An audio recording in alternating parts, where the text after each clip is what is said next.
This guy's on Apollo.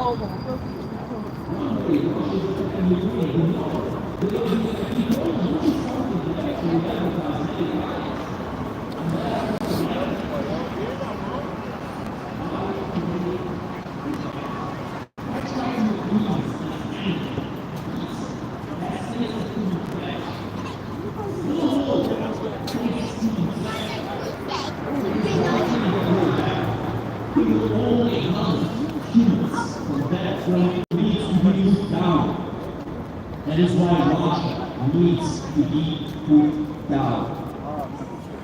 Fight the jets for Ukraine! Fight the jets for Ukraine! Fight the jets for Ukraine! Air defense for Ukraine! Air defense for Ukraine! Air defense for Ukraine! Air defense for Ukraine! Air defense for Ukraine! Air defense for Ukraine! Long-range missiles for Ukraine! Long-range missiles for Ukraine! Long-range missiles for Ukraine! Long-range missiles for Ukraine! Long-range missiles for Ukraine! Long-range missiles for Ukraine! Let Ukraine strike back! Let Ukraine strike back! Let Ukraine strike back! Let Ukraine strike back! Let Ukraine strike back! Let Ukraine strike back! Russia is a terrorist state! Russia is a terrorist state! Russia is a terrorist state! Russia is a terrorist state! Russia is a terrorist state! Russia is a terrorist state! Stop Russia! Stop the war! Stop Russia! Stop the war! Stop Russia! Stop the war! Stop Russia! Stop the war! Stop Russia! Stop the war! Stop Russia! Stop the war! Tribunal for Russian war criminals! Tribunal for Russian war criminals! Tribunal for Russian war criminals! Tribunal for Russian war criminals! Tribunal for Russian war criminals! Tribunal for Russian war criminals! You know, my friends, now I'd like to speak about something a little bit more, well, humoristic, you could say. A little bit of an interesting interaction we've had in the last few days. As you all know, Alexander Usyk has beat Tyson Fury in the rematch. A fair victory. A victory that has cemented him as the best boxer in the world. Which is great news for Ukraine. He has become to an extent a symbol of Ukrainian perseverance. However, Usyk has got a little bit of a backlash for a certain interaction he's had after the fight. I'm sure every Ukrainian here knows the name Svetlana Loboda, one of the main traitors to Ukraine. She's Ukrainian. However, when the quote-unquote special military operation began, she pledged her allegiance to the Muscovites. to the Russian terrorist regime. Now, the interaction happened after the fight. And she came to Usyk, apparently she was allowed in somehow. And she congratulated him for his victory. Now, all the Z channels, all the Z zombie channels went crazy about her. They're like, oh, look at that, she's supporting a Ukrainian Ukro-Nazi. How dare she? To be completely honest, I actually think they have a little bit of a point. It seems like she's pedaling to Ukraine now. It feels like Svetlana Loboda might be feeling the boat sinking. So when the boat sinks, the rats jump out and they try to swim their way to a sturdier place.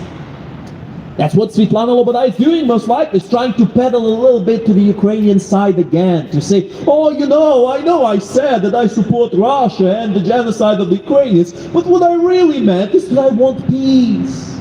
That's probably what she's gonna say. Well, when Russia inevitably ends up getting the short stick in this exchange. And make no mistake about that, my friends. The real danger of Russia winning in Ukraine is not Russia taking over the world. It's not World War III or whatever. No. The real danger is not Russia. The real danger is that if Russia wins, then every other dictator in the world is going to feel emboldened. Imagine the problem Russia has created in Ukraine multiplied many times over. All over the world, dictators are going to be emboldened and are going to start having a little bit of an arms race to get nuclear weapons themselves. And then they will start wars all over the world. It will not be World War III, no, it will be the first global war with many different entities, all fighting for local supremacy. That's what we are risking with Russia winning the war against Ukraine, with Russia prevailing against the free world. That is the big risk we have. Global nuclear militarization, global nuclear armament, global nuclear holocaust. That is the real risk we run by letting Russia win. And fools like Joe Rogan and some other peanut-brained individuals might claim, oh, we're playing with World War III. My friends, World War III with whom? With Russia. Russia is no world superpower.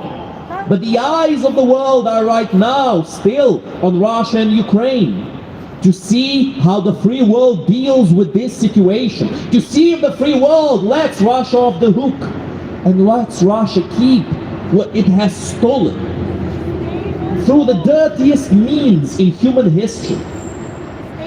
That, my friends, is the real risk we have right now. And the funny thing is, Usyk has also gotten some backlash. I guess because Usyk didn't just tell Loboda to leave and call her a traitor or whatnot. But personally, I'd like to give Usyk a little bit of a discount in his interaction with Loboda. Usyk, well, my friends, after the fight, he was that tired. Come on, my friends. We don't even know exactly if he's very well aware of Loboda. We don't know how much he knows about her. We don't know how much he cares. We don't know how much he was understanding at that moment. And he was that tired from the fight. In boxing, when you finish a fight against a tough opponent, you're at death's door, even if you win. You're very close to just passing out, because people truly push themselves to their absolute limit.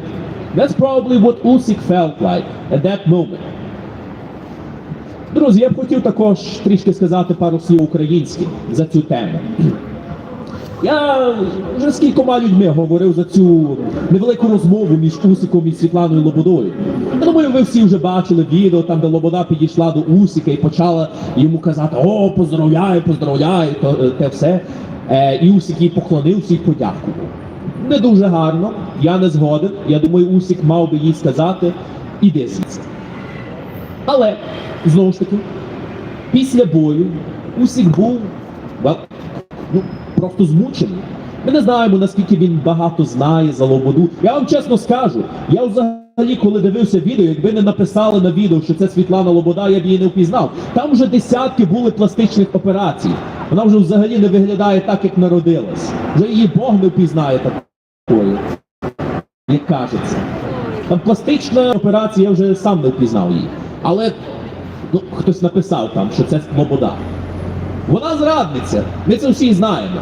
Так само, як багато інших зрадників і зрадниць, як Ані Лорак і багато інших таких самих. Вони подумали, що московіти виграють цю війну за 3 дні, і потім почнуть їм давати великий баблос за те, що вони будуть там ходити по Росії, виступати. Ну, отак і обламались вони. Але ми маємо завжди пам'ятати, що не всі розуміються у цих селебріті. Я вам чесно скажу, я вже дуже мало знаю за українських там співаків, за російських співаків, тим менш. Нічого не знаю за там російську естраду і не хочу знати, чесно вам скажу. Тому деякі люди можуть за це просто не знати. Давайте дамо Усіку невелику знижку у цій ситуації. Але щодо Лободи, смішна ситуація. Я бачу її відео, коли вона відповідала на коменти з Z-зомбі, які всі натовпом на неї накинулись і почали казати: «О, укропка, укронацистка!» Почали її всякими такими словами обзивати. А вона, смішна, почала захищатись тим, каже: «О, я всегда поддерживала спеціальну воєнну операцію», чи як вони там це називають по-російськи. Було смішно, я вам чесно скажу, було смішно подивитись, як Лобода там крутиться, як черв'як у бруді. Але нам треба ніколи не забувати, друзі, завжди пам'ятаємо за те, що, як не як, головний наш пріоритет – це підтримувати Україну. А естрада, то, що там ці зірки роблять, це другорядна річ. Well, my friends, sorry for that. There was a little reference I had to make to our Ukrainian speakers here. Occasionally we do have to speak with them also. Not everyone speaks English fluently. And we don't want to leave anyone out, you know, out of the fun, out of this very fun rally we have here today and every week. On Wednesdays at 6, Fridays at 6, Sundays at 3. So please come and show us some of your support. It's very important that you do. However, also needs to be said, next Wednesday, no rally, my friends, because of New Year, of course. Now, all of this, my friends, is important news. But what's also important is for us to understand that Russia has had some very, very bad few weeks lately. What does this mean? It means that Russia can be pushed to negotiate, that Russia can be pushed to some kind of a consensus, which is good. But it also means, my friends, that we cannot start appeasing Russia now. If they smell blood again, if they feel like they can extort some sort of an extortionate deal from Ukraine and the West, they will do it. They'll keep trying to do it. That's their nature, of their rotten culture, of their rotten country, of their rotten Russian terrorist regime, the country-sized criminal syndicate that they have had for a large part of their history. In fact, perhaps for all of their history. Sometimes more, sometimes less, but always, always deeply corrupt to the core. Morally, ethically, economically, in any way you want to see corruption, Russia has it. And Russia spreads that corruption to the rest of the world. You know, little fun fact about Romanian politics. An individual called Georgescu almost got elected to be the president of Romania with one of the biggest spreads of misinformation in human history, on TikTok in particular, funnily enough, which caused them to actually overturn the election. Now, these so-called free thinkers, quote unquote, and by that I mean the people who call themselves free thinkers but actually always eat up whatever Russia pukes out through their disgusting mouthpieces. They were saying, oh, you know, this is an attack on democracy, this is an attack on freedom of speech. My friends, democracy is not the same as idiocracy. Those two things are not the same. When people openly spread misinformation, when they lie left, right, and center, they need to be called out. You don't just let them off the hook and let them get elected. That's not how democracy works. You need to call them out. You need to get them accountable, to bring them to accountability. That's exactly what happened with Georgescu. He was spreading nonsense, he got called out, he lost at the end of the day, which is great news for all of us, because Romania wants to be part of Europe, not part of Russia.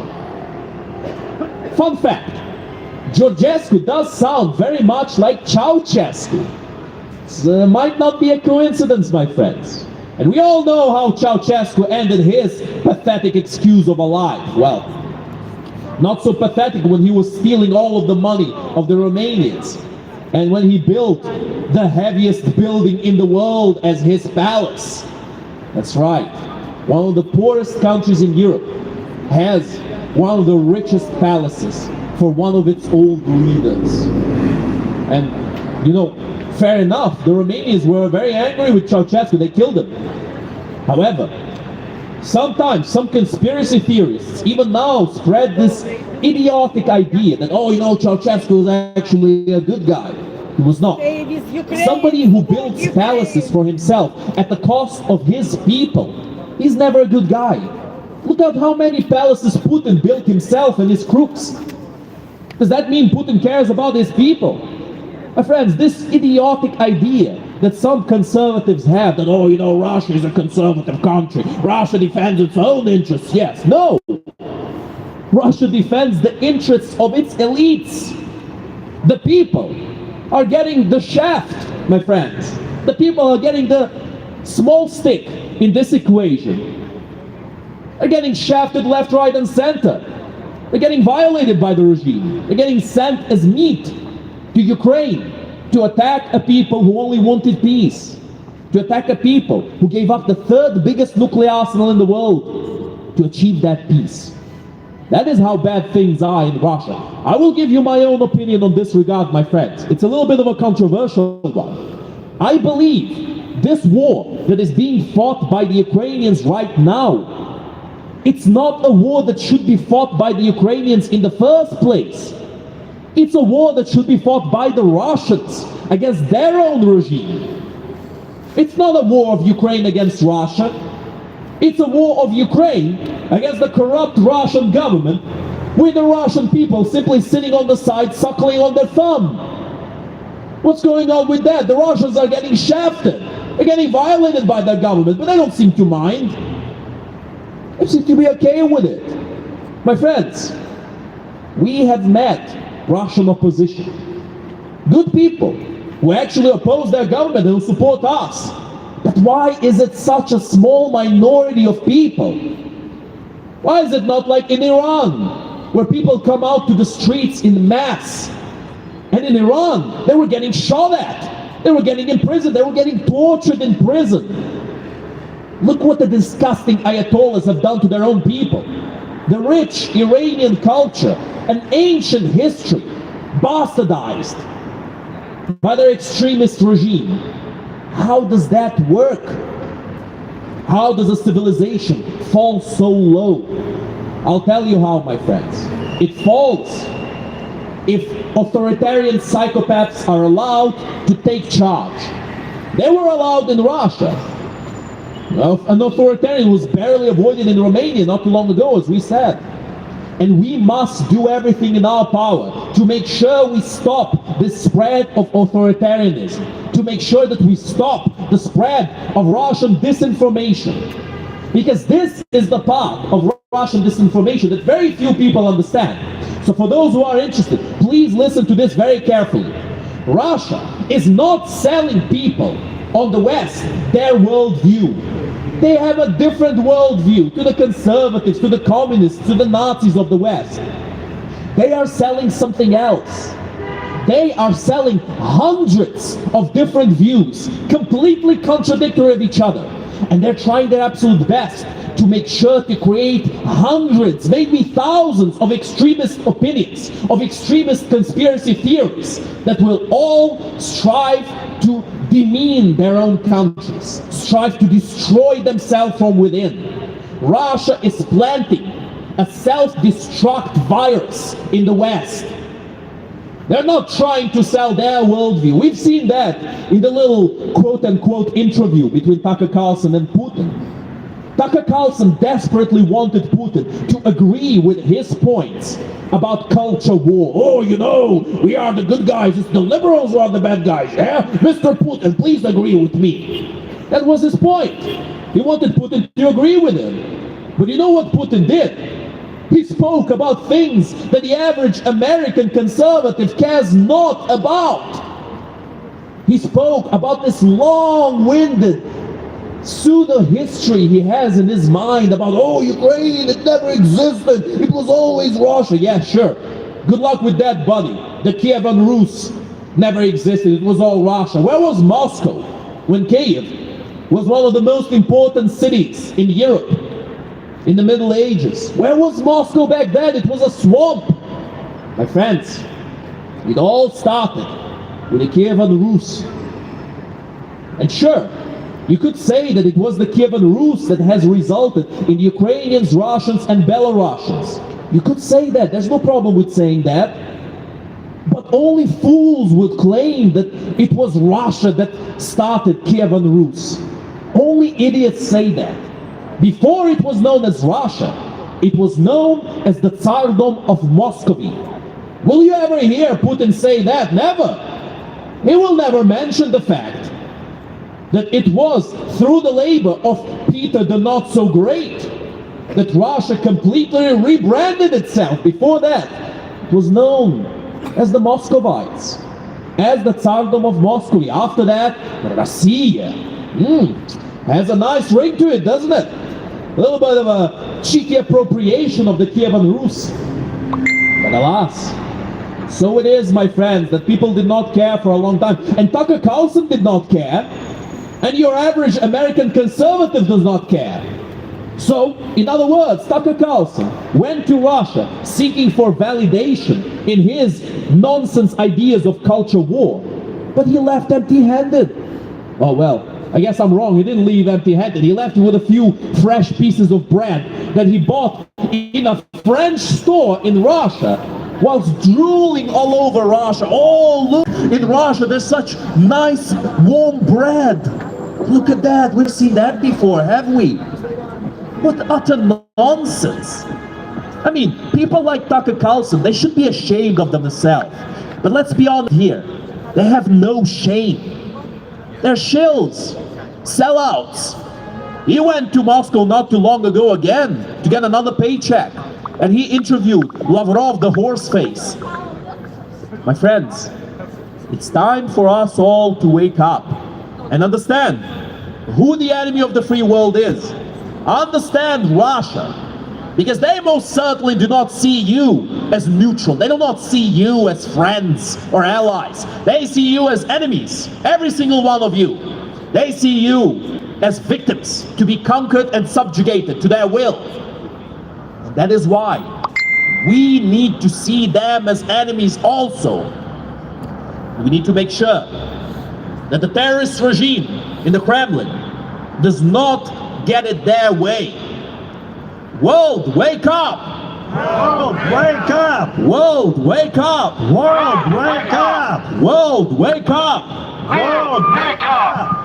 All together, we will win! All together, we will win! All together, we will win! All together, we will win! All together, we will win! All together, we will win! More sanctions on Russia! More sanctions on Russia! More sanctions on Russia! More sanctions on Russia! More sanctions on Russia! More sanctions on Russia! Seize Russian assets! Seize Russian assets! Seize Russian assets! Seize Russian assets! Seize Russian assets! Seize Russian assets! Russia is a terrorist state! Russia is a terrorist state! Russia is a terrorist state. Russia is a terrorist state. Russia is a terrorist state. Russia is a terrorist state. Help Ukraine protect peace. Help Ukraine protect peace. Help Ukraine protect peace. Help Ukraine protect peace. Help Ukraine protect peace. Help Ukraine protect peace. Thank you guys, thank you. Such lovely people here. You know, it's the Christmas spirit in the air. We are happy for everybody who's having fun, for everybody who's having a good time with their family. It is a good time to spend some quality time. Thank you very much, my friend. To spend some quality time. Oh, it's Santa Claus. Look. It's lovely to spend some quality time with our family, my friends. It's a lovely feeling. We do not come here to tarnish that feeling for anyone. No. We are happy for the people who are happy, for the people who have that happiness, that joy in their life. And what we want to do, my friends, is to warn people to not play with that happiness, to not allow that happiness to slip through their fingers, because they're too misinformed to close their grasp on their present and on their future. And that future will never be good if Russia gets it their way. Countless wars like Ukraine or worse than that will break out all over the world if Ukraine is allowed to fall. Think about it. If Russia, this pseudo-world superpower, that is very far from a superpower to speak, is allowed to get it their way in this war, what does that mean for more powerful entities? What does that mean for the countless petty dictators around this world who have ambitions and delusions of grandeur, who would love to get an excuse to invade their neighbors, to abuse the other peoples around them, and to fully get away with it scot-free? What's going to happen then? It's going to be a worldwide race for nuclear weapons. Every single dictator with a few pennies extra is going to try his best to use all of the few meager resources he has to achieve that nuclear power. And then, what are we going to do then? Are we going to use the same argument we're using to Russia? Oh, you know, we can't be doing anything to Russia because they got nukes. Oh no, Russia's gonna nuke London, we're all doomed, we need to appease Russia. Let them have it their way, let them have Ukraine, Poland, Germany, France, everything. Is that what we want to do? To give them everything? My friends, it is a foolish idea in the first place to believe the Russians will nuke London. Have you ever heard the term Londongrad? One of the biggest amounts of the children of the Russian oligarchs who rule the Russian terrorist regime live here in this city, mostly in Belgravia, but in other parts of London too. Are people truly that stupid to believe that the Russian regime is going to nuke the city where their children live? Are people truly that easily manipulated? I will not give any answers to that question, my friends. That answer is up to all of you. All of the people who can hear us. All of the people who still have the brain power to make their own conclusions. All the people who want to learn the truth and who don't just float around this world like a plastic bag in the wind, allowing themselves to be taken in by the trends and by the celebrities. A few days ago, I remember Andrew Tate released a new video about Ukraine. Oh, you know, BlackRock is pushing Europe to war with Ukraine. What a stupid individual. Very unfortunately, apparently, he got scot-free. He got away scot-free from his allegations of human trafficking. Big mistake. That individual, he's a well-known human trafficker, and he needs to be held to justice. And of course, he's a spreader of misinformation and conspiracy theories, harmful to society. And you know what's the argument that really sounds stupid when you think about it? It's all of these conspiracy theorists spreading this misinformation, and then when they cause damage, when people act up on that misinformation, act with violence, They say, oh, you know, I was just saying my opinion, that's freedom of speech, yeah? No, it's not. It's not freedom of speech to shout fire in a packed theater. It's not freedom of speech to knowingly slander people and create issues, create violence within a country. That's not freedom of speech at all, my friends. This misunderstanding of what freedom of expression is, that is causing so much trouble in our society. And Russia is all too happy to use that misunderstanding in their favor. Of course, they have created a post-truth society. Your average Russian has no idea what's going on in the world, and you know what? He doesn't care. And that's the truly terrifying part. Not knowing, not caring, not being aware of anything, being powerless, being a piece of meat that can be sent to the battlefield any day they want. That is what Russia envisions for the rest of the world. An authoritarian rule of the elites. And as for the people get shafted day and night. That's what Russia wants to all of you, my friends. To spread this idea of Ruski Mir, the Russian peace, the Russian world, to all of you, all of your homes, all of these lovely homes with Christmas decorations and Christmas trees and Christmas gifts. They want to spread their own influence there and ruin that Christmas also for you all. There's a certain tradition for your average Russian family to watch the speech of the president on New Year every single time.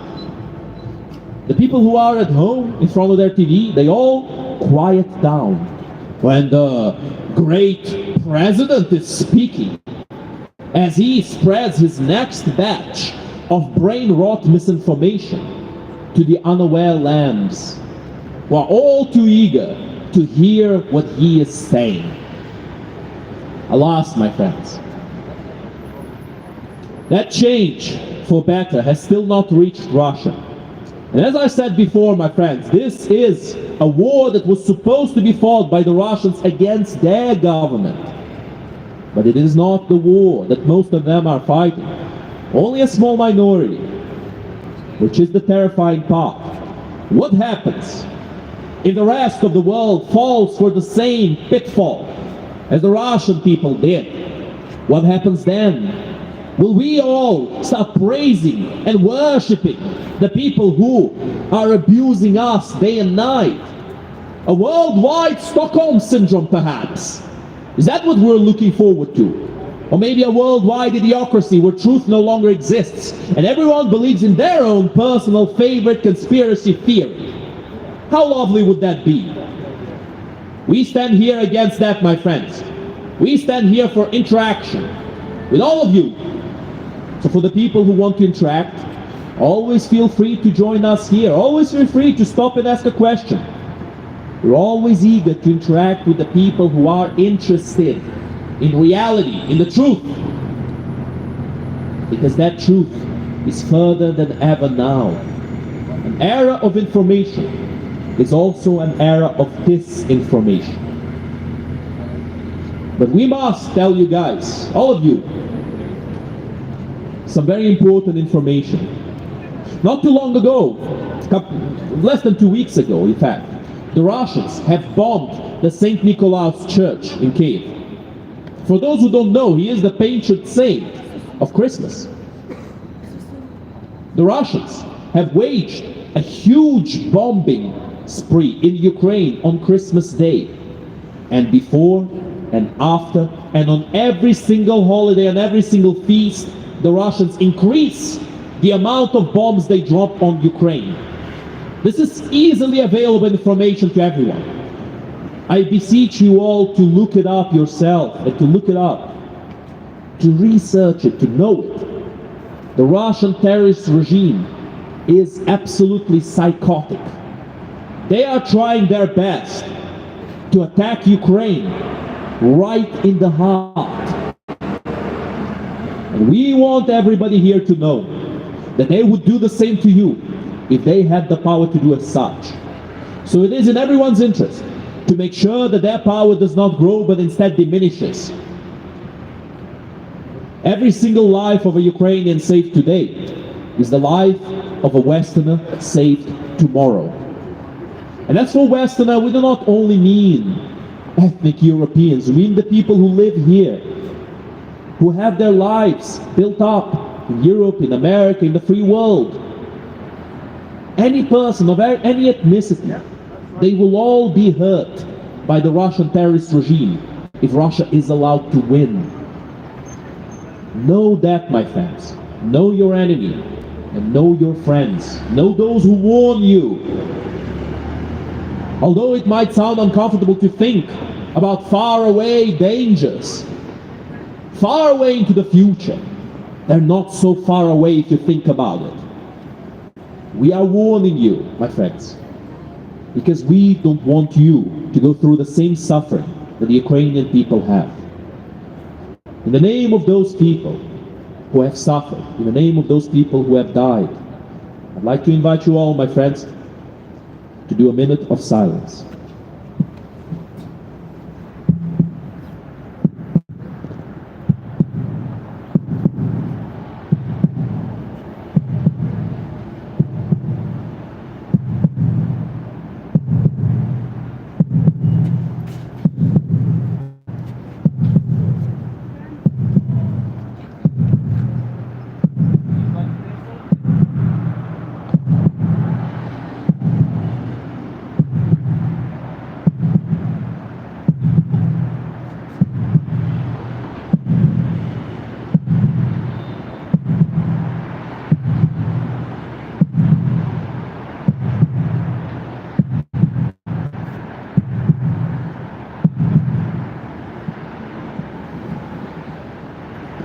Thank you.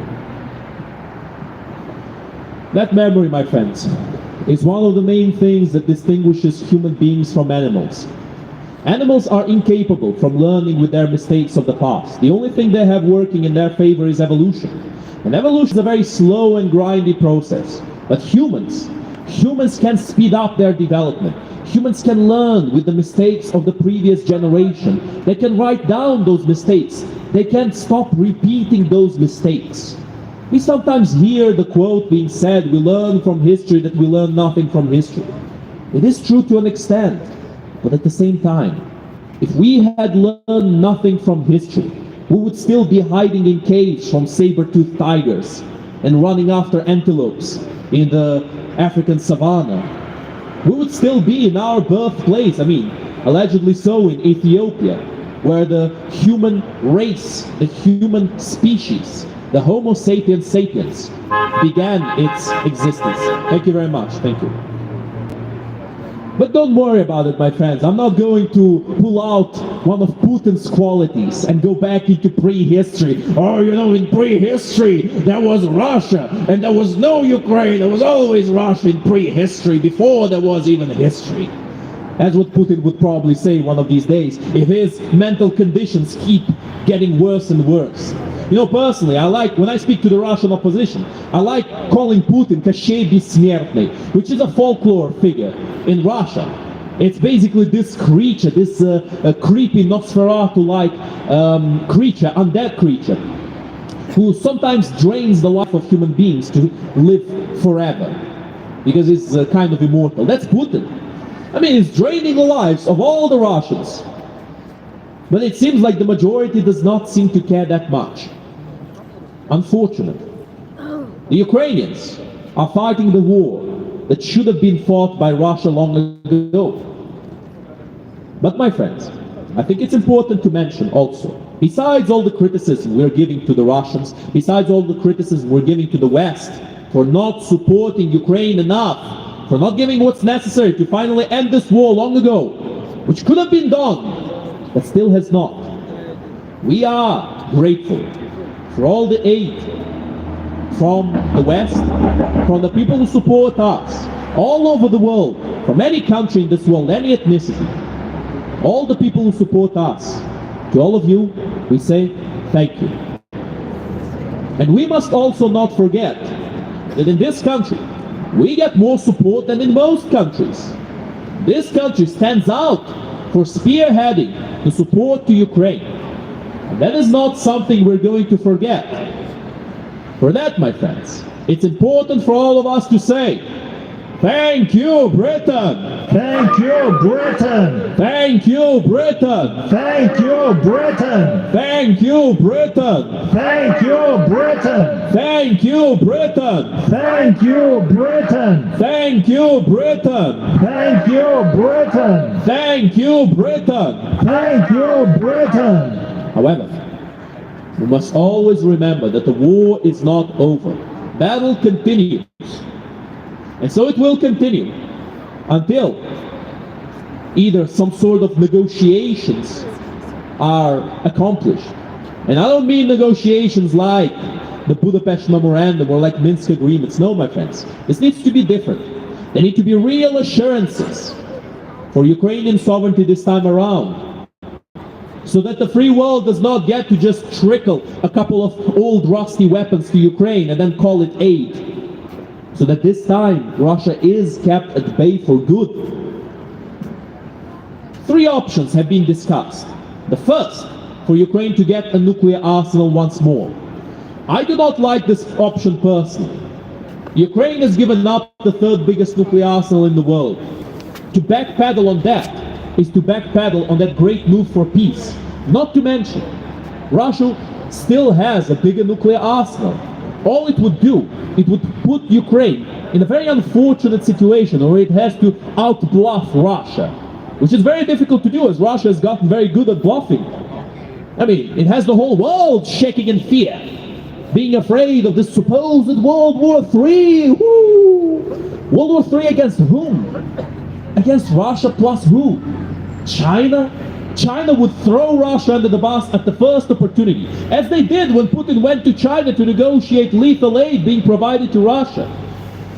It was around a year ago, if I'm not mistaken. Putin went there and the Chinese asked for such an extortionate fee to pay for this that Putin left empty-handed.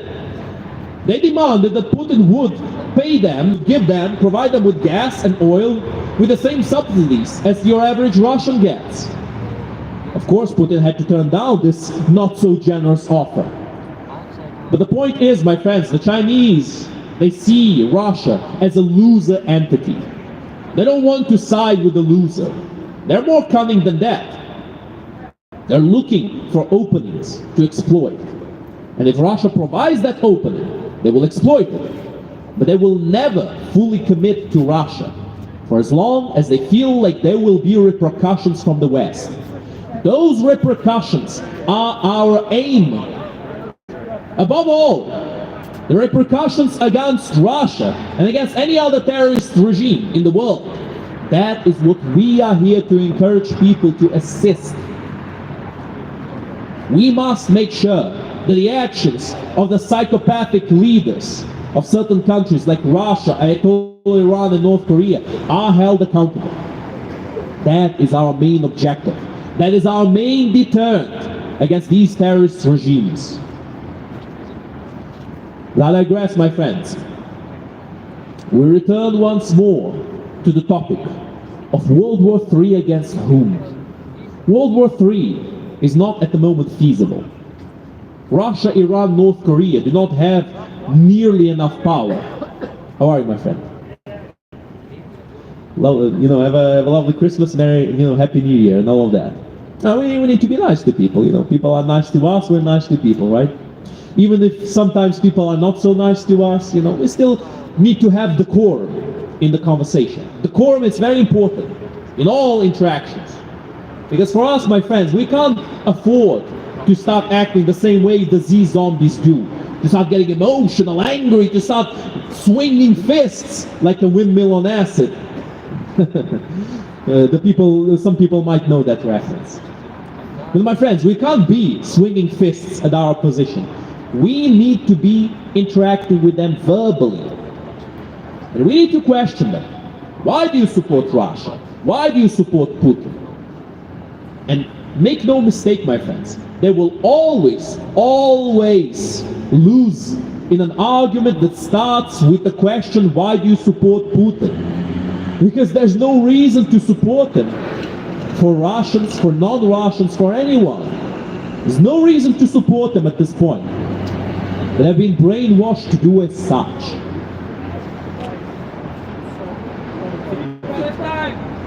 why Fico and Orban support Putin? Thank you, my friend. You know, that's a good question. In fact, my friends, take this as an example. If you like to ask a question like that, feel free to do as such. So thanks for that. Why is Robert Fico and Viktor Orban, why are they such bad fellows to Putin? Why do they love Putin so much? Why do they always go to Moscow to lick Putin's boots? Very good question. They do it, my friends, because they want to establish their own little Russias in their own countries, because they see Putin as a potential ally for the future. They want absolute power. That is why they support Putin. You can't have absolute power if you're on the side of a democracy. In democracy, there's checks and balances. There's limits to that power. But if you get an autocrat as an ally, well, that's a whole different kind of fish. Now you can have absolute power, at least short term. The problem is Fico and Orban don't realize a simple fact. Absolute power corrupts absolutely. And absolute power does not allow any competition. If they become the absolute rulers in Hungary and Slovakia, and Putin wins in Ukraine and becomes the absolute overlord of Eastern Europe, Fico and Orban, they will no longer have absolute power in their countries. They will only be there as the wingman of Putin, as his right and left hand. Best case scenario, worst case scenario, as his right and left foot kisses. That is what they will be. My friends, Fico and Orban, they have their pockets full of rubles. They keep going to Russia for a new top-up. They keep hoping that the ruble does not collapse any further, because that would make them quite poor, wouldn't it? Fico and Orban need to be ousted out of politics. Same as any individual, any traitor of the free world who decides to side with Putin's terrorist regime. That, my friends, is why they support Putin, because they feel like they will gain a lot from supporting Putin. They feel like Putin will put them as his own pet autocrats in Europe. But they fail to realize that this is a temporary boon at best. So thank you very much for the question. If anyone else like to ask a question, feel free to do as such, my friends. That is why we are here. Slava Ukraini! Героям слава! Slava нації! Смерть ворогам! Україна! Понад усе! Україна! Понад усе! Україна! Понад усе! Героям України тричі! Слава! Слава! Слава! Ворогам України тричі! Смерть! Смерть! Смерть! And now, my friends, we will have a short musical break.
Слава Україні!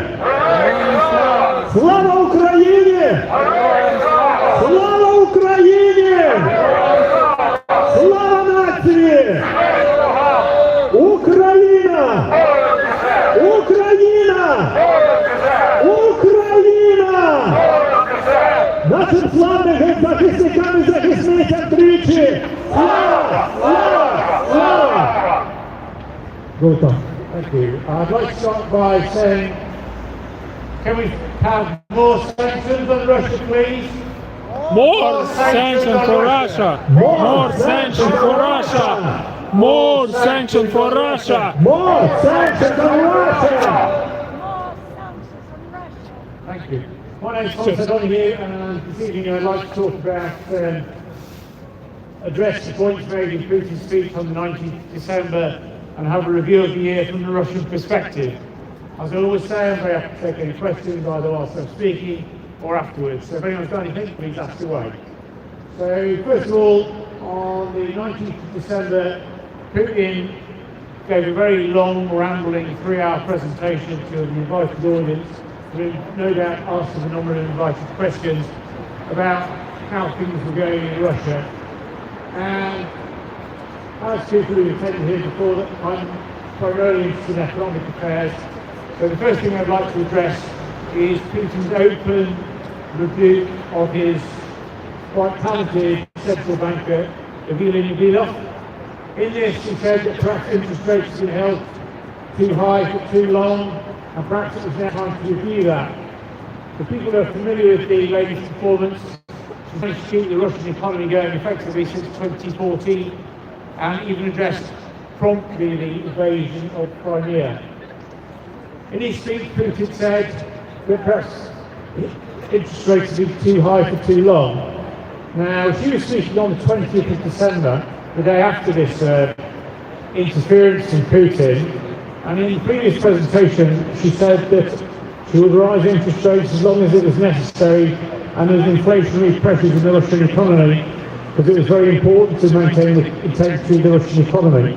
When she spoke in November, she said if things continue to go badly and show signs of inflation going up, she would rise interest rates. Even the quoted interest rate in Russia went from 8% to 9% between November and December. And anybody who takes a look at any components of inflation in Russia will clearly see that they're probably looking more like 27 or 28%. And yet, the day after Putin's reprimand, she kept interest rates at a record 21%. It's worth highlighting at this point that Russia raised interest rates after its unprovoked invasion into Ukraine to 20% and regarded that as, quote, an emergency rate. So even maintaining rates at their current rate of 21% shows that that's above their emergency rate. But one of the interesting things is, if you actually watched her presentation, she was normally very, very calm and very, very confident, and her presentations have been quoted to being like Mrs. Thatcher's, and compared her to the Iron Lady. And she was clearly in control previously. But in the December presentation, she did not look happy, she looked extremely rattled, and when she was asked questions about what the basis of not rising interest rates were, she quoted a figure which was yet to be published. And when she was asked how did she know this, she said in a very snappy way, "Oh, I know these things." But the reality of it is, the decision not to rise interest rates was a political rather than economic one, since all the drivers were still there to keep rising interest rates. So this is a very good thing for Ukraine, because if she loses control of the central bank, what we're going to see in 2 or 3 months is rampant inflation, and the ruble will be devalued even more. So I would say she'll either be replaced in the very near future, or she will be called back as an emergency measure.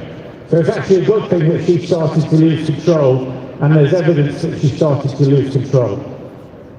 So from an economic point of view, that's to be welcomed. But I think it's also worth looking back at the other aspects of 2024 from the Russian point of view, and Putin's claims that things have been going very, very well. So I'll finish off on the Russian economy. At the start of the year, you got about 90 rubles to the dollar. Now it's gone up to about 104. So that's about a 12-13% devaluation, which is not going in the right direction. And even then, Russia has supported its currency in a very thin market and is actually running out of foreign exchange. And in order to fight a war, you need three things: you need money, you need people, and you need resources. And this year we've seen independent evidence that Russia's running out of all three of those. So it's good to see that whilst the ruble's been devalued, that they're no longer in a position to support it. And indeed the Russian central bank said it was not going to actually intervene in the market to support it, and in actual fact it did. So in other words, Russia, despite all this bluff and bravado, there is evidence that it's actually running out of money and hard currency, and that the economic sanctions that have been imposed are actually working. And indeed, one of the things that's worth thinking about was when Putin was asked about what he would require for a peace settlement. Firstly, the second thing he said, he wanted the Western sanctions taken off immediately.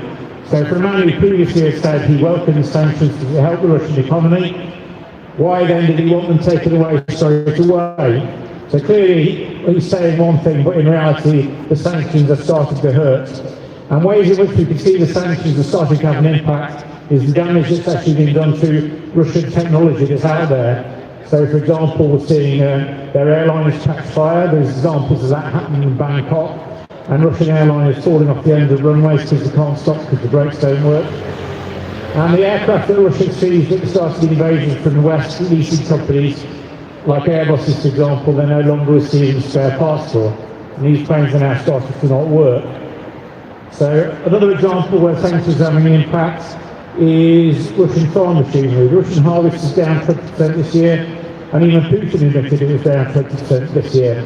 And he put this down to the fact that there'd been unseasonal weather, there'd been a drought, which is perfectly true, but one of the other aspects is, firstly, the result of the sanctions in that Russia cannot maintain their farm machinery. Tracked vehicles are very similar, be they on tanks or tractors, and Russian farm machinery is starting to work. Also, the Russian economy has moved over to being a very largely military economy now, and people get paid a lot more for working in factories, producing tanks and non-economic producing equipment than they get for actually producing something of economic value. So one of the problems Russia's had is a lot of its farm workers have either joined the military directly or started making tanks which produce no economic value whatsoever. So this is two of the reasons why the Russian grain harvest is down. It's also worth noting that, which we've seen recently, is that if you're a Russian seafarer, you actually get paid more if you go and work in a tank factory. And I would suggest one of the reasons that we've seen so many shipping setbacks to Russia in the last few weeks is the number of their mariners are now actually employed in tank factories rather than sailing river tankers around the Black Sea and getting the consequences of being able to put crews to rest in those. But let's move on to actually look at the quality of the Russian military services over the course of the year. So the first branch of the military we'll look at is the Russian Air Force. And I suppose the thing we have to ask ourselves about the Russian Air Force is, where is it? It's not exactly playing a big part in this campaign other than to fly as close to the Ukrainian border as it can and launch unguided glide bombs towards cities, hitting civilians. And it's been highlighted earlier this evening that Russia is quite happy to flaunt international regulations about war crimes. But this is another example of it using dumb bombs, putting some wings on them and letting them fly away. But again, we've not seen the Russian Air Force actually do very much. And one of the things that was quoted is F-16 went into Ukraine, that it was a red line. Well, quite frankly, that red line has not been enforced by the Russian Air Force. They've been nowhere to be seen. And indeed, one of the quality things that we've seen before is the quality of Russian air defences, where they can actually claim to have shot down an awful lot of their own planes in friendly fire incidents, which, given they were only planes in the air at the sky, is actually quite an achievement. So the Russian Air Force has not exactly distinguished itself, and in fact it's moved further back from the border, so it has to fly for longer, which fortunately has given the Ukrainian air defences longer to respond.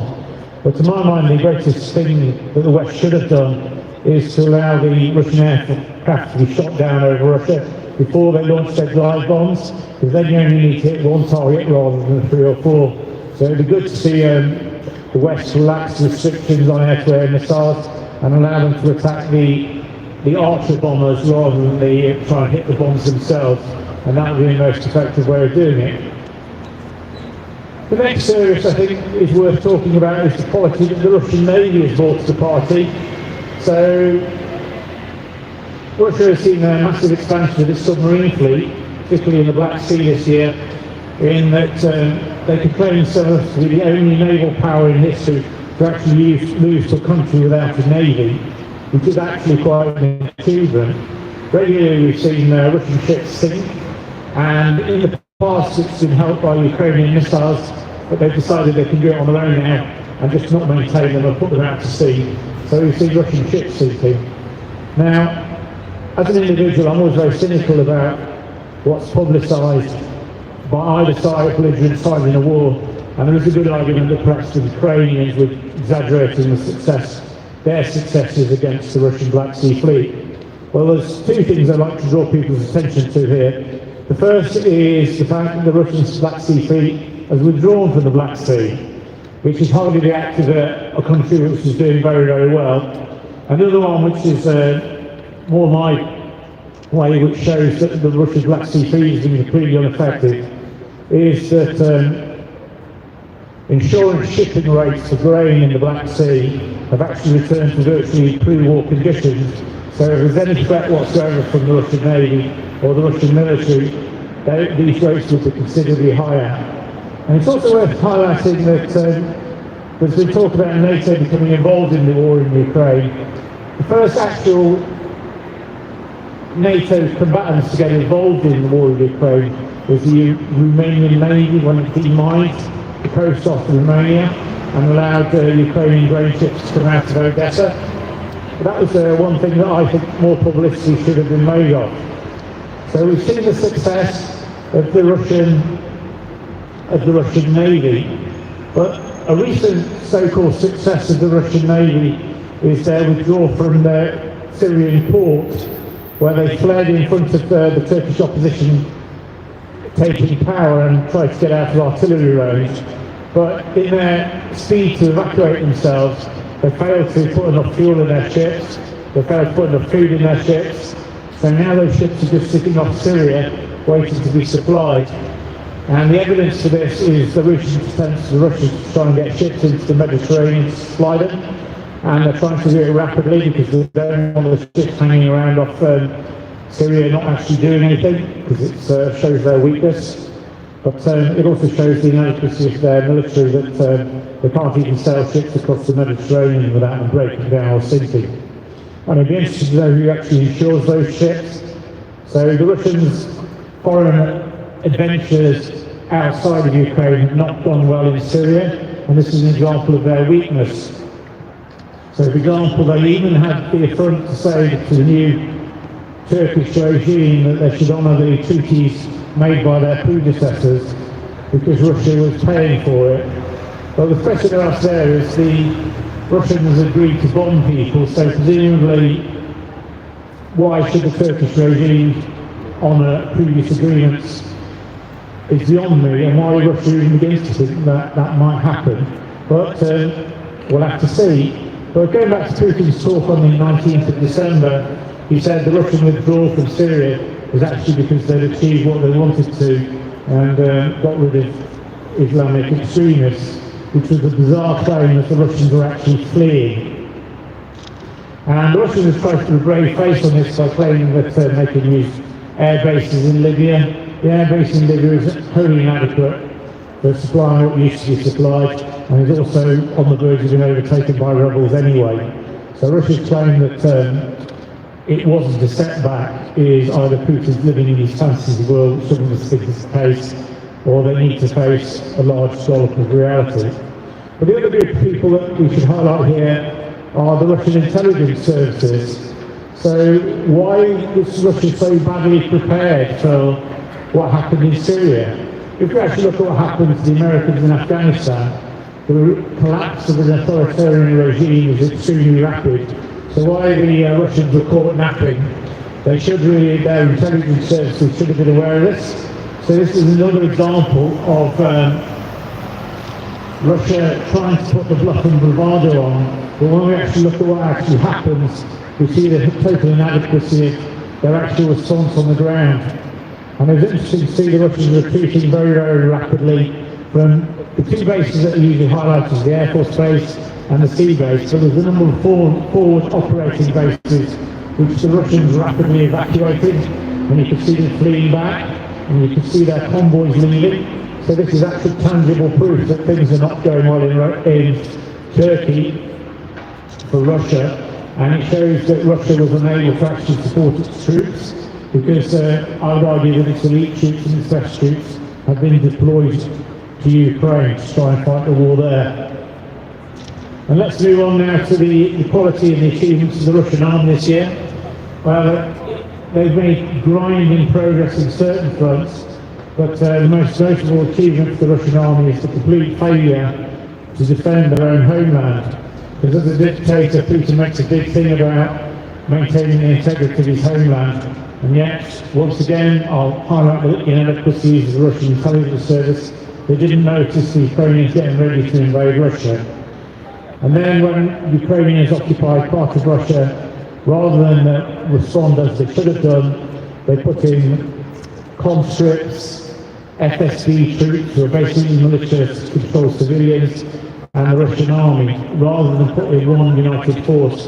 And in order to unite these three different factions, they put them under the command of a secret policeman who had no military knowledge whatsoever. And I would suggest that this is one reason for their very, very poor and lacklustre performance in trying to evict the Ukrainians from their occupied areas of Kursk. So, just illustrates that there are lots of bluff and bravado, but when you actually see what they're capable of doing, it's actually not very good. And finally, we need to think about the people Russia actually targets. So we saw in July the attack of one of their cruise missiles, which hit a maternity hospital and killed a lot of people. The first thing Russia did was actually deny that it was one of their missiles and say it was Ukrainian air defence equipment. But this was totally farcical, and you could actually see footage of a cruise missile actually hitting the hospital, and Russia denied it was there. And even this week we've seen the shooting down of a civilian airliner, and the Russians have said, well, we're going to have to wait and see.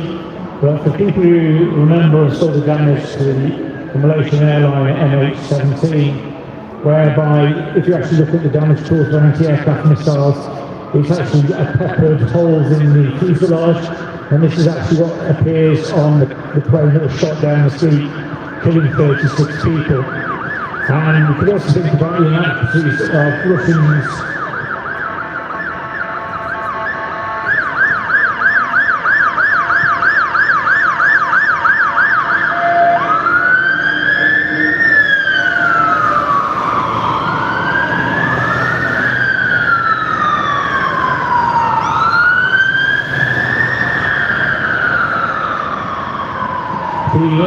The Russians around Grozny to close their airspace, and apparently they were under attack. They were quite happy to let a civilian airliner fly into all of that, and it looks as though it's probably hit by shrapnel that's part of their air defence systems, which again this officer denies anything to do with them.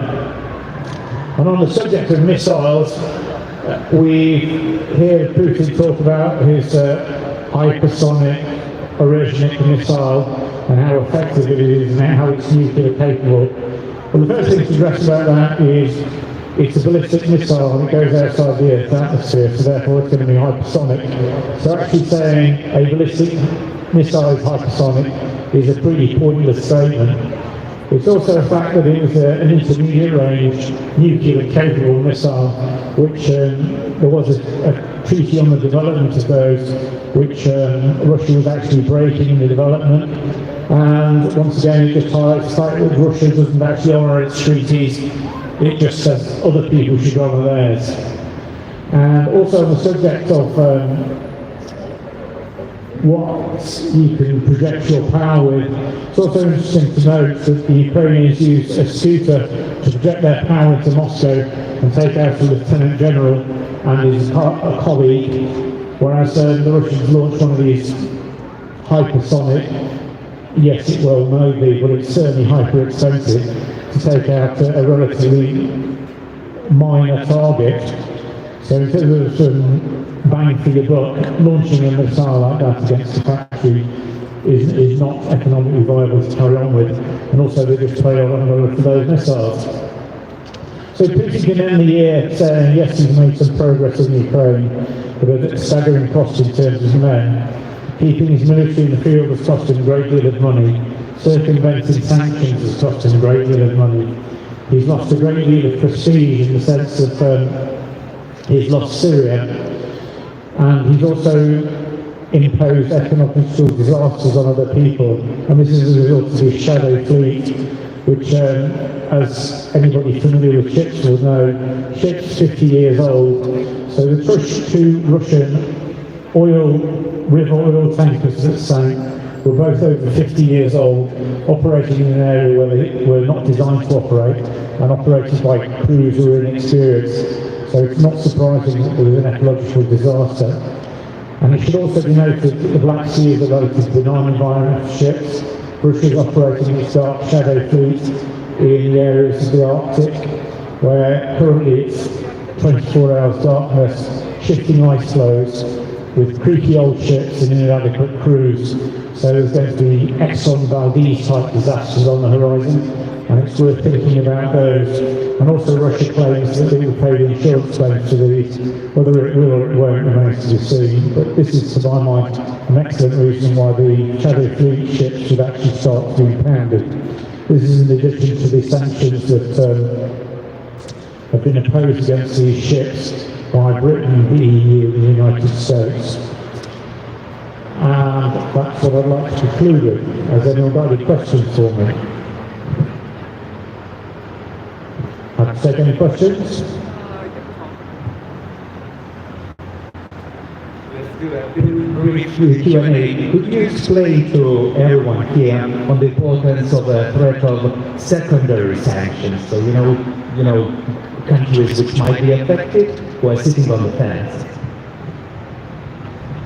Primary sanctions are sanctions against Russia, which impose sanctions on named individuals and named Russian companies. But also secondary sanctions are institutions like Chinese banks who facilitate the circumventing of sanctions. So the serious nature of these is that at the start of the year, there's various Chinese banks who are prepared to trade with Russia, but unfortunately the West has tied up these sanctions, and these secondary banks have now said they're not prepared to trade with Russia. And one of the things that was highlighted earlier was the fact that Russia came to a very bad trade deal with China, where initially Russia said that you had to trade in rubles, the Chinese and the Indians said they wouldn't. So Russia trades with China in yuan, and it trades with India in yuan and dirhams. But recently, one of the things that China has been saying is, as a result of secondary sanctions, it's not able to pay Russia for the hydrocarbons it's been provided with. So you get the interesting thing that the circumvention of these sanctions, China, India, etc., are actually getting the hydrocarbons, but Russia isn't actually getting paid for them, which clearly is a long-lasting thing. But it would also be really good to impose more sanctions on companies providing microchips to Russia. And the Ukrainian Ministry of Defence publishes a website of companies whose equipment has actually turned up in Russian missiles. And sadly, Texas Instruments is one of the companies that's really bad for this. So secondary sanctions are now being actively imposed, and we'd like to see even more secondary sanctions. And one of the things that was interesting to me was the fact that it shows that Russia is still able to make payments.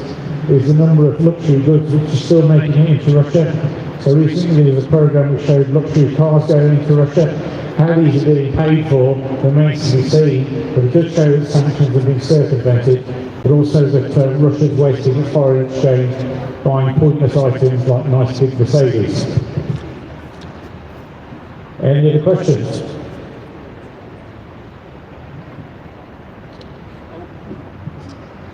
My wife has a question, but I'm just asking.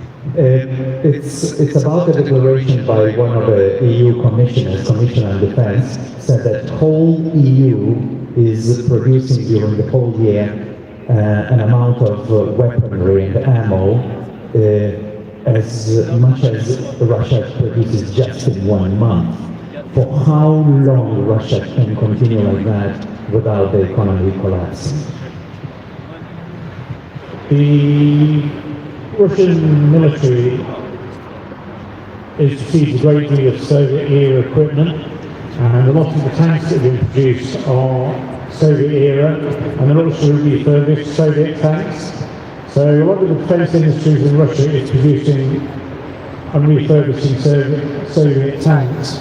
But one of the problems with just making military equipment is it doesn't actually add to your economy unless you're selling it.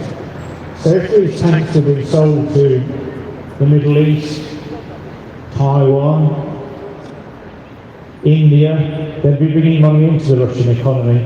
But simply refurbishing tanks is no activity, has no economic value to Russia. And one of the aspects that Russia's economy is struggling at the moment is something called stagflation. And stagflation is a combination of high inflation and high unemployment. When you first hear about this high unemployment, you get the impression that we hear about Russian unemployment being 2.5%, and Russia's achieved almost full employment. Sadly, this comment is made by people who don't understand what the word unemployed means in economics. Unemployed means that you're not economically active. Making stuff that doesn't do anything is not economic activity, it's just displacement activity. So all the people who are employed in the Russian military industrial complex aren't actually adding to the economy. And secondly, one of the other things that's worth talking about is foundry equipment. Currently Russia, the refurbishment of artillery and barrels is causing a real problem in both Ukraine and Russia. And Russia does not have enough equipment to refurbish its gun barrels. And this is going to take effect probably in the next 6 months. So it's trying to buy equipment to grind barrels for artillery. Sorry, this isn't my specialist subject, but I'm aware of the handicap trouble they're getting equipment. How long Russia will be able to do this for? Personally, I think Russia will run out of money in 2025, and we'll probably see a collapse of not only the Russian economy, but Russia as a whole, as the ethnic people in Russia decide that they would rather not see their resources plundered and their sons sent off to fight wars in Ukraine. Because one of the things we need to think about is Russia is not the Federation of Russia is that, it's a federation. So the people in the Far East do not have a great deal to do ethnically or culturally with the Russian population in Moscow and St. Petersburg, who are actually spending all their resources. Any other questions? Thanks for your time. Thank you.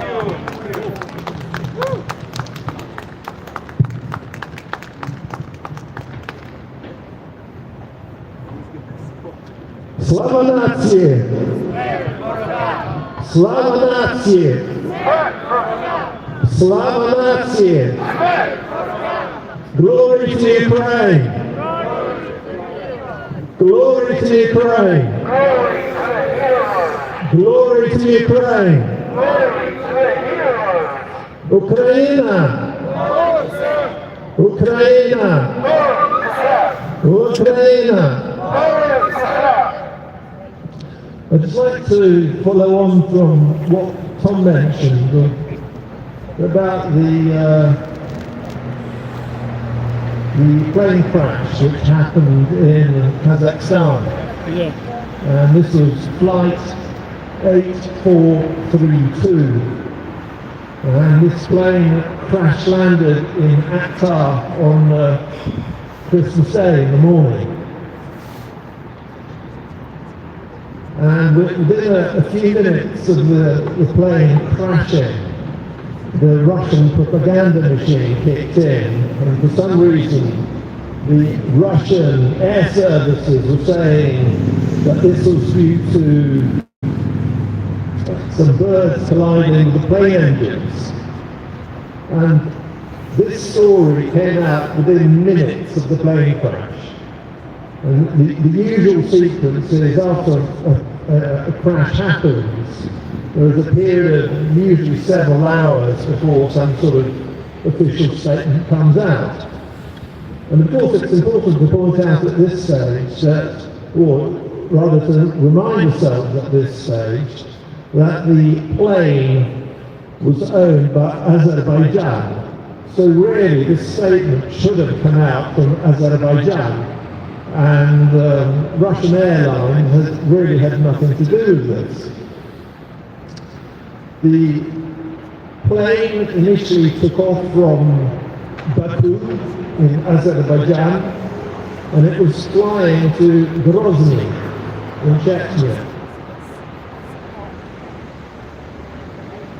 When it got to Grozny, it circled the airport several times, and allegedly it was then told to divert to Akta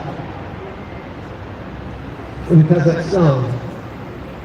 Now, this is interesting because the distance from Grozny back to Baku is about 380 miles, and the distance from Grozny to Akta is around 350 miles. So that the distances are very, very similar. And you would have thought that if the plane was going to turn back and the distances were similar, the plane would turn back, do a U-turn and go back to Baku.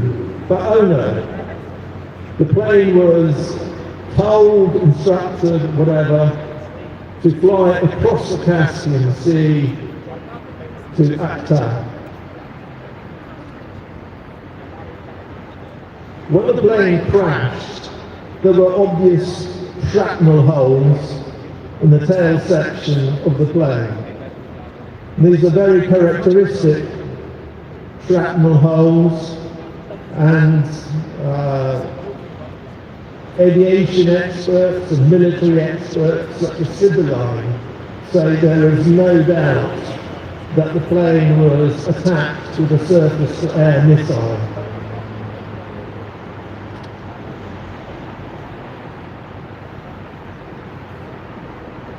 "38 people died.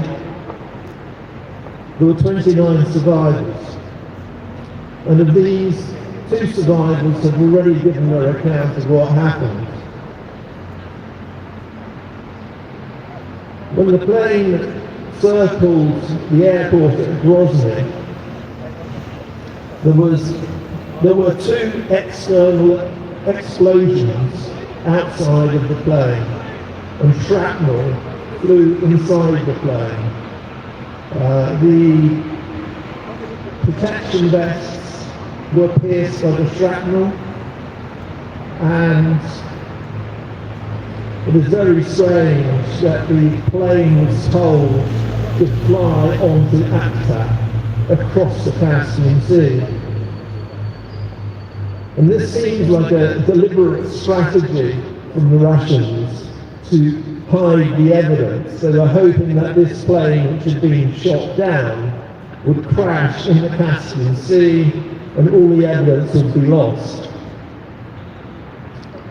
It's also interesting at this stage to think about how inefficient the surface-to-air missiles were. There were 2 of them that exploded. Despite this, the plane still managed to fly for 350 miles.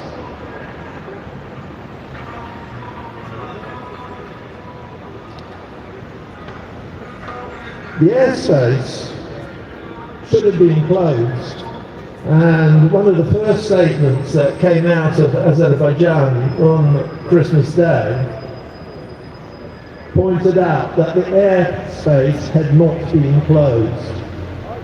Today, of course, the Russians have changed their story, and they're now implying that the airspace had indeed been closed.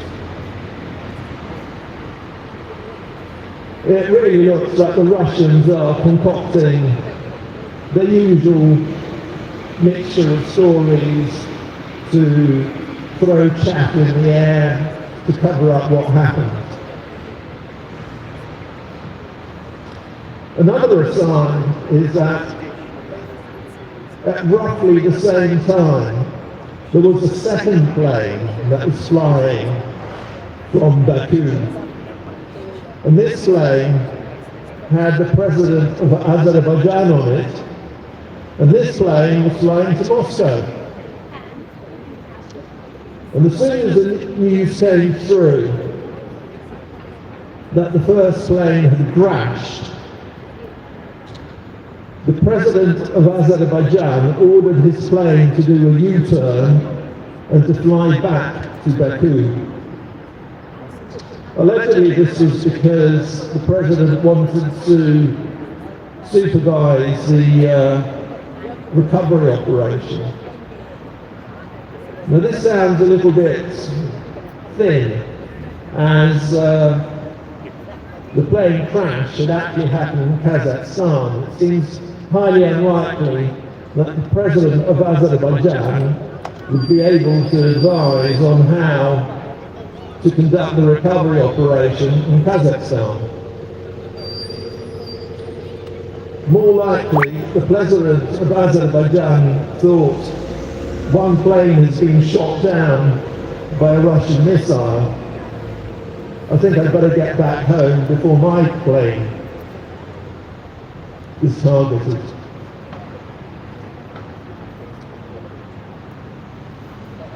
Of course, there's going to be some sort of investigation into what happened. The Russians are expressing great enthusiasm in being involved in the investigation committee. They will use this, if possible, to sow false evidence, spin multiple stories, and try and hide evidence. But overall, we can see that the Russians have yet again shot down a civilian passenger plane.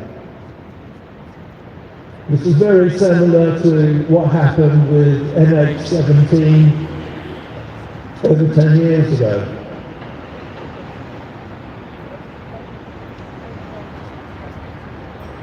Hopefully this investigation will not be sabotaged by the Russians. Azerbaijan is pointing out that it wants an international committee to lead the investigation. So it's going to be a case of watch this space and see how things develop. But so far, it looks like Azerbaijan is trying to have a very open investigation to explain why their plane was shot down within Russian airspace. And it will also want explanations as to why the airspace near Grozny was not closed, and why a civilian plane was allowed to fly into an unsafe airspace. I think I'll put you back to Pablo at this stage to wrap up today's meeting. Back to you. Thank you very much.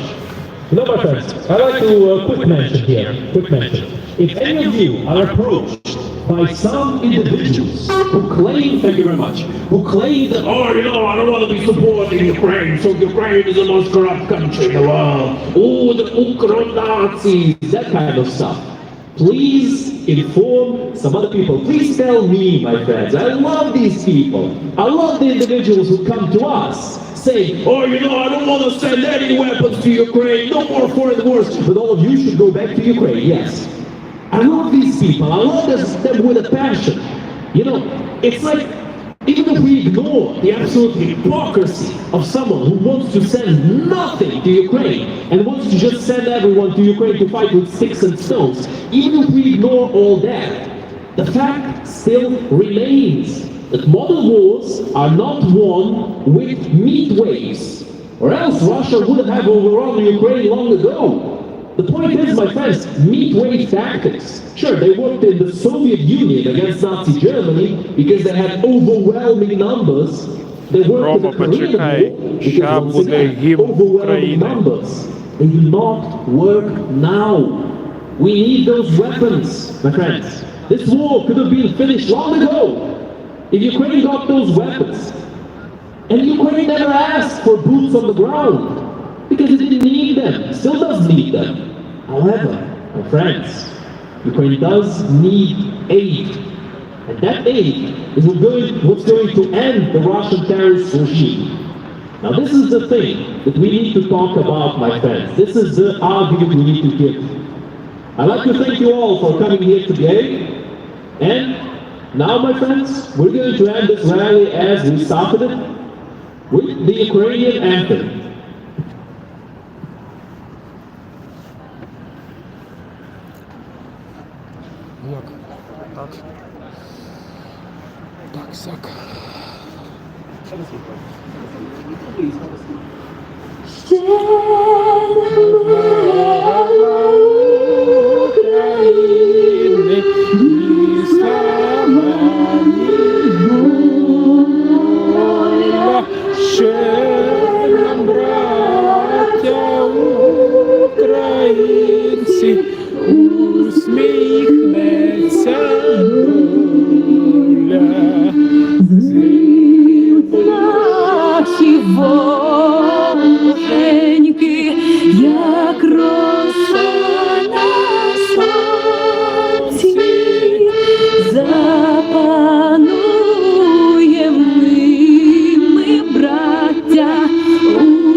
Слава Україні! Героям слава! Слава нації! Смерть ворогам! Україна! Понад усе! Україна! Понад усе! Україна! Понад усе! Героям України тричі! Слава! Слава! Слава! Ворогам України тричі! Смерть! Смерть! Смерть! Дякую. Дякую. І, друзі, нагадую ще раз, наступну середу нема протестів. Next Wednesday, no rallies, guys. It's New Year. Happy New Year.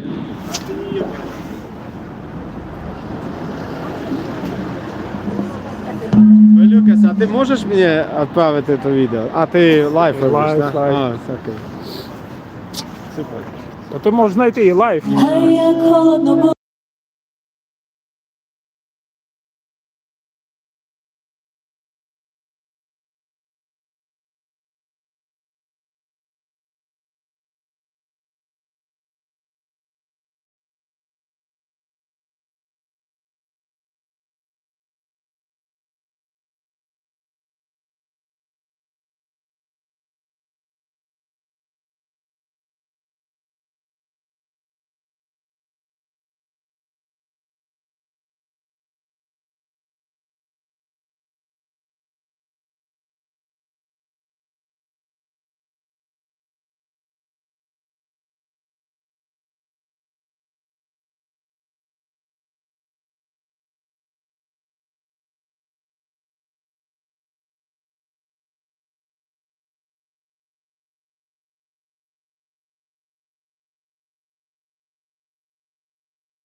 Ali dėkui už transliacijas, kiek žmonių žiūrėjo.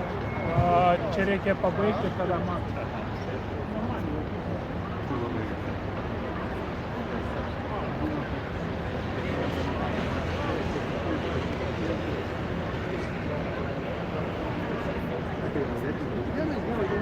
Juos galima tada identifikuoti.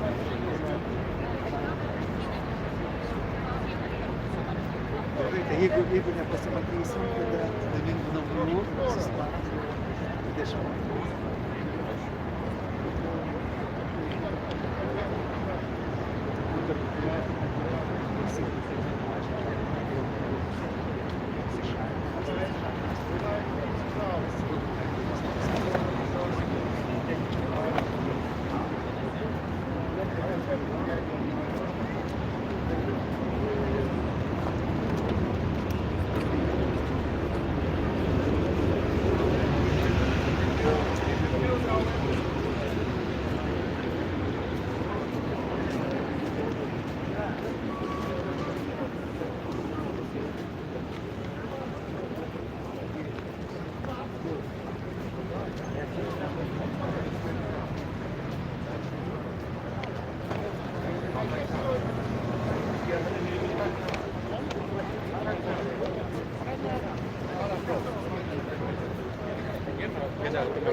Demonstrują przed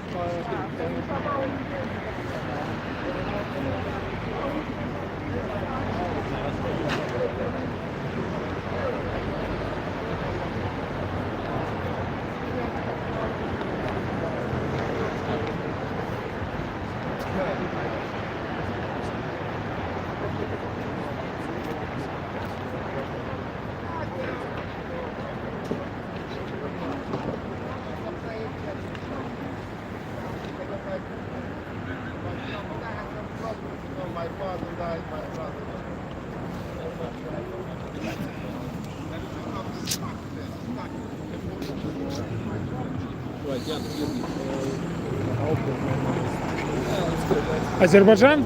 Да, да. Так что насчет самолета? Что, как вы ответите? На скале сбили, да, як. А что там? Ну, надо как-то пиздюлей давать России. Вроде жестко будем реагировать, как я понял. Не будет. Но, понимаешь, как договорятся, бабки потом забудут, как всегда, да, что кто-то помнит этот малазийский самолет. Просто, то есть, я думал, будет хуже. Я думал, там Путин, Алиев, друзья. Нет, Азербайджан жестко сразу сказал. Да, поэтому там есть такая идея, что Казахстан, Азербайджан, Эмираты, Израиль остановят все полеты в Россию. Это хорошо. Пока не уберут антидроновый этот. Если если уберут антидроновый, тогда Украина сможет бомбить там все подряд. Если нет, в общем, авиация, посмотрим. Очень неприятная ситуация. И очень подло поступили. Не дали сесть, послали. Хотя есть еще версия, что наш летчик сам решил не садиться в Россию. Потому что он знал, что если он понял, что его обстреляли, он сам улетел в Казахстан, наш летчик. Такая теория тоже есть. Теория, Нет, черный ящик. в Казахстане это хорошо. Русские, если у себя бы посадили бы, закрыли бы, и вообще никто никогда не узнал бы, понимаете? Тоже такая... Тоже вариант. Закрыли бы. Нет, ну, отцепили бы, никому бы не сказали. Они решили в море утопить. Да? А летчики хорошие. Он долетел. Да, Черный ящик. А? Черный ящик. Черные ящики... Павло, що робимо? Ти хочеш до Януса піти додому? А вашого гратиму? Є це, Уно, є Монополі. Монополіс. Любиш Монополі? Монополіс, я хочу. Can I go with you? Of course. Monopolis, I wanna... Лиш не знімай, куди йдемо. Окей. Where we... Окей, finish. Все, Азербайджан должен всем помочь. Давай, слава Украине. Приходите к нам еще. Я отсюда. Виталий, ты... Приходите с флагом своим. Просто він дуже довго Нас підтримував, але змушений був поїхати в Азербайджан. І тепер Я хочу бачити ваш флаг. Я приходив з прапором. Все. Окей. Все. Обов'язково. Дякую, дякую. Делай.